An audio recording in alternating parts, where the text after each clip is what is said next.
Hello दोस्तों, स्वागत है आपका हमारे YouTube चैनल में जिसका नाम है टेकबर्ड। तो आज हम फिर से आपके बीच में आए हैं उत्तराखंड सामान्य ज्ञान प्रश्नोत्तरों की सीरीज लेकर। आपको पता है कि उत्तराखंड में जो है बहुत जल्दी जो है कॉम्पिटिटिव एग्जाम होने वाले हैं, तो उसके मद्देनजर जो है ये सीरीज तैयार की गई है। एक बार फिर से आपका रिवीजन हो जाएगा। चलिए देखते हैं इन प्रश्नों को। तो पहला है, उत्तराखंड में नंदा देवी राष्ट्रीय उद्यान को किस वर्ष विश्व धरोहर स्थल के रूप में घोषित किया गया था? तो इसका उत्तर हो जाएगा 1988, 1988। दूसरा, उत्तराखंड के किस स्थान पर गोविंद वन्य जीव अभयारण्य स्थित है? तो इसका उत्तर है ए, उत्तरकाशी में। तीसरा प्रश्न, उत्तराखंड में केदारकांठा ट्रैक सुना होगा आपने, किस क्षेत्र में स्थित है केदारकांठा ट्रैक? तो ये आपका है गोविंद राष्ट्रीय उद्यान क्षेत्र में। चौथा, उत्तराखंड का कौन सा झरना भारत का सबसे ऊंचा झरना माना जाता है? बात हो रही है उत्तराखंड के, कौन सा झरना है जो भारत का सबसे ऊंचा झरना माना जाता है? तो इसका उत्तर हो जाएगा आपका टाइगर फॉल्स। Tiger false. और कहाँ ये टाइगर फॉल्स है? आपका एक चक्राता जो है देहरादून में एक जगह है चक्राता, तो उस जगह पर ये टाइगर फॉल्स स्थित है। पांचवा, उत्तराखंड में पंचप्रयाग में कौन सा प्रयाग सबसे पहले आता है? सबसे पहले, तो सबसे पहले आपका कौन सा आता है? विष्णु प्रयाग। ठीक है। विष्णु प्रयाग के बाद क्या आता है? विष्णु प्रयाग के बाद आपका आता है, बताना चाहेंगे आप? फिर आता है कर्णप्रयाग, फिर रुद्रप्रयाग और फिर देवप्रयाग। तो सबसे पहले आता है इसमें विष्णु प्रयाग।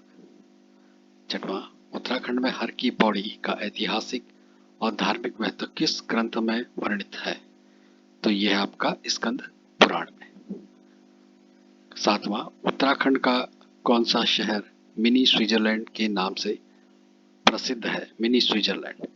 तो उत्तर हो जाएगा ए, औली। कंफ्यूज नहीं होना है, औली जो है वो मिनी स्विट्जरलैंड के नाम से भी जाना जाता है। आठवां, उत्तराखंड के किस जिले में अस्कोट कस्तूरी मृग अभयारण्य स्थित है? तो ये आपका है पिथौरागढ़ में। पिथौरागढ़ में क्या है? अस्कोट कस्तूरी मृग अभयारण्य। उत्तराखंड के किस क्षेत्र में बिनसर वन्यजीव अभयारण्य स्थित है? तो बिनसर नाम से पता चल जाना चाहिए कि अल्मोड़ा में स्थित है। राज्य पशु कस्तूरी मृग मुख्यतः उत्तराखंड के किस इलाके में पाया जाता है? और ये प्रश्न कई बार पूछा गया है, तो इसका उत्तर हो जाएगा ऊंचाई वाले हिमालय क्षेत्र। ऊंचाई वाले जो हिमालय क्षेत्र हैं वहां पर आपका कस्तूरी मृग पाए जाते हैं। उत्तराखंड में चांद वंश, ये मिसप्रिंट हो चुका है, चंद वंश है कि किस शासक ने अल्मोड़ा को अपनी राजधानी बनाया था? तो किसने बनाया था? सोमचंद ने। 12वां प्रश्न, उत्तराखंड की रूपकुंड झील किस घटना के लिए प्रसिद्ध है? तो ये आपका जो है, थोड़ा सा मुझे आप समझ, तो उत्तराखंड का जो रूपकुंड झील है वो किस घटना के लिए प्रसिद्ध है? तो ये आपका झील में मानव कंकाल, आपको पता है कि इस झील में मानव कंकाल मिले हैं और इससे रहस्यमयी ताल भी कहते हैं। कई नाम इसके से ये झील जानी जाती है। तो झील में मानव कंकाल मिलते हैं और ये क्या है? रूपकुंड झील की प्रसिद्धि है, इस घटना के लिए प्रसिद्ध है। 13वां प्रश्न है, उत्तराखंड के किस क्षेत्र में जौनसार बाबर जनजातीय समुदाय रहता है? तो ये रहता आपका देहरादून में। 14वां प्रश्न, उत्तराखंड में धनोल्टी किसके लिए प्रसिद्ध है? तो ये प्रसिद्ध है बर्फबारी की। जैसे कि पता है आपको, अभी कुछ दिनों पहले बहुत जोरदार बर्फ पड़ी है, तो धनोल्टी में भी काफी बर्फ पड़ी है और पर्यटकों ने उसका भरपूर आनंद लिया है। तो इसलिए धनोल्टी आप सभी को पता होना चाहिए कि यहाँ एक पिकनिक स्पॉट कह सकते हैं, टूरिस्ट स्पॉट भी है, जहाँ लोग बर्फबारी का आनंद लेने के लिए भी आते हैं। 15वां, जिम कॉर्बेट राष्ट्रीय उद्यान नेशनल पार्क का प्रारंभिक नाम क्या था? तो ये था हेली नेशनल पार्क। तो जिम कॉर्बेट नेशनल पार्क का जो प्रारंभिक नाम था वो था आपका हेली नेशनल पार्क। 16वां प्रश्न है, उत्तराखंड के किस जिले को आध्यात्मिक नगरी कहा जाता है? आध्यात्मिक नगरी, तो इसका उत्तर हो जाएगा दो, ऋषिकेश। ऋषिकेश को क्या उत्तराखंड का आध्यात्मिक नगरी भी इसको कहा जाता है।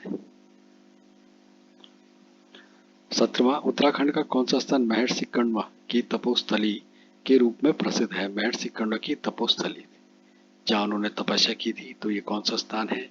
ये है ए कोट द्वार। 18वां, उत्तराखंड में मिंसर महादेव मुख्य रूप से किस जिले में मनाया जाता है? तो ये आपका चमोली। तो मिंसर महोत्सव की बात हो रही है, तो मिंसर महोत्सव आपका चमोली जिले में मनाया जाता है।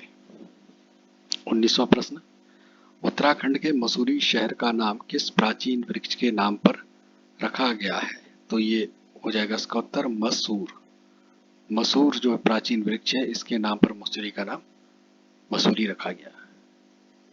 20वां, कॉर्बेट राष्ट्रीय टाइगर रिजर्व का विस्तार उत्तराखंड के किन दो जिलों में है? कई बार ऐसे प्रश्न पूछे जाते हैं, तो इसका उत्तर हो जाएगा 3, नैनीताल और पिथौरागढ़। नैनीताल और जो पिथौरागढ़ है, इन दो जिलों में कॉर्बेट राष्ट्रीय टाइगर रिजर्व का विस्तार है। 21वां है, उत्तराखंड के गोर चावल का उत्पादन मुख्यतः किस क्षेत्र में होता है? गोर चावल जो है उत्तराखंड में, इनका उत्पादन मुख्यतः किस क्षेत्र में होता है? तो ये होता है आपका तीसरा, तराई के क्षेत्र में। किस क्षेत्र में? तराई के क्षेत्र में।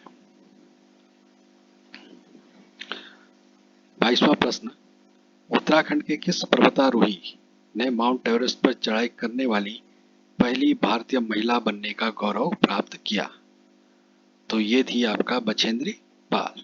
जो बछेंद्री पाल थी, उन्होंने माउंट एवरेस्ट पर चढ़ने का और पहली भारतीय महिला होने का गौरव प्राप्त किया। 23वां प्रश्न है, उत्तराखंड में चौखुटिया किसके लिए प्रसिद्ध है? चौखुटिया, तो चौखुटिया जो है वो तांबे की खान के लिए प्रसिद्ध है। 24वां, उत्तराखंड का कश्मीर किसे कहा जाता है? तो ये कहा जाता है, ये आपका मुनस्यारी। तो मुनस्यारी को उत्तराखंड का कश्मीर भी कहा जाता है। और अंतिम प्रश्न है इस सीरीज का, उत्तराखंड के किस स्थान पर शहीद स्थल स्थित है जो राज्य आंदोलनकारियों की याद में बनाया गया है? तो ये आपका खटीमा में स्थित है। तो ये थे 1 से लेकर 25 तक प्रश्न की सीरीज, और आगे हम और ज़्यादा इसमें सीरीज को ऐड करते जाएंगे, क्योंकि आपको पता है कि कॉम्पिटिटिव एग्ज़ाम हो रहे हैं, पिछले टाइम भी हुए, अभी भी होने हैं और आगे भी होने हैं। और प्रश्नों की प्रकृति यही होती है, घुमा फिरा के पूछ लिया जाता है, प्रश्न यही होते हैं। तो आप अगर इन्हें अच्छे तरीके से अलग अलग एंगल से तैयार कर लें, तो निश्चित तौर पर जो है आप इसमें अच्छा स्कोर करने की चांस रखते हो। तो इसलिए जितना ज़्यादा प्रिविजन करोगे, उतना ही अच्छा ही आपके लिए होने जा रहा है। तो आप चैनल से जुड़े रहें, चैनल का नाम है टेकबर्ड, सब्सक्राइब करें और ज़्यादा से ज़्यादा आप इसमें अपडेट प्राप्त करें। फिर मुलाकात होगी, तब तक आप सभी का बहुत बहुत धन्यवाद।